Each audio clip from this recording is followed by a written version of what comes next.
I have the great pleasure of introducing you to our next speaker. She was a former Miss Bergen County, a Miss New Jersey 2006, representing our state in the Miss America pageant, and she is also a chronic asthma sufferer.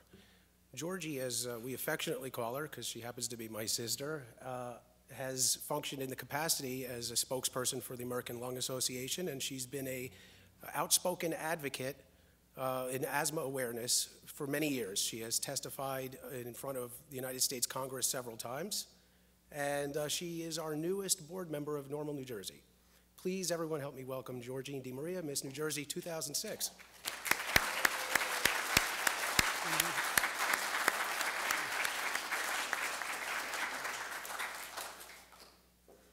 Thanks, Fred. I love you. Well, bear with me, everyone. This has been certainly a very long journey for me.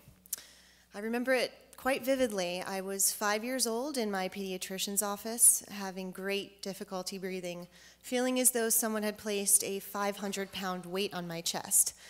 By the time my doctor's visit was over, I had been diagnosed with reactive airway disease, better known as asthma. Little did I know how greatly this was going to affect my life. Asthma is a common chronic obstructive lung disease caused by an increased reaction of the airways and characterized by airway inflammation and tightness. It affects over 20 million people in the United States, with at least 30 million people going misdiagnosed or completely undiagnosed from lack of education. When your airways tighten, airflow ceases, thus depriving you of oxygen and killing you within seconds. This consequently causes severe distress and panic for the sufferer before ultimate death arises with no rescue treatment. Each asthma attack is a brush with death. The best way I can describe it to those of you who have never experienced such torture is the feeling of drowning. Now, you would never want to drown, but this is exactly what an asthma attack feels like. You are literally a fish out of water. Trust me, no asthma attack is any different from drowning. The path the disease has put me on is a twisting road, and I never know what turn it is going to take. For a while, I had my illness under control with the use of preventative and rescue medications.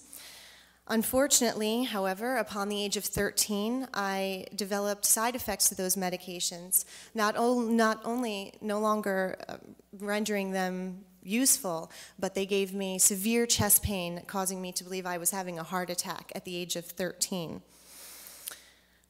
Well, that brought on severe chest pain and, of course, the fear that I had no longer had a rescue medication. And no longer having that rescue presented, of course, a serious problem because I was left with no alternative for treatment and nothing to save my life in time of need. Life at 8 years old, believe it or not, became very stressful and overwhelming, and I needed help to cope. I have had to sacrifice many things that I enjoy because of asthma, including a typical education and social environment. My immune deficiency left me with no alternative other than to be homeschooled for most of middle school and high school, and I was frequently prevented from participating in activities.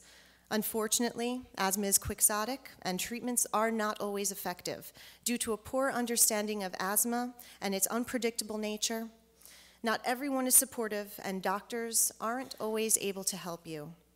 After much experimentation with dangerous steroid treatments and toxic caffeine remedies, my young body quickly turned into that of a 90-year-old man due to so much wear and tear from totally worthless treatments. After being basically bedridden from the age of 13 to 17, I had decided that I had suffered long enough. Either I was going to get busy living or get busy dying, and I realized, as young as I was, that control had to come from an additional source, and that self-help was my only recourse. Finding the ultimate treatment for asthma can take much time and effort because it manifests itself differently in each patient.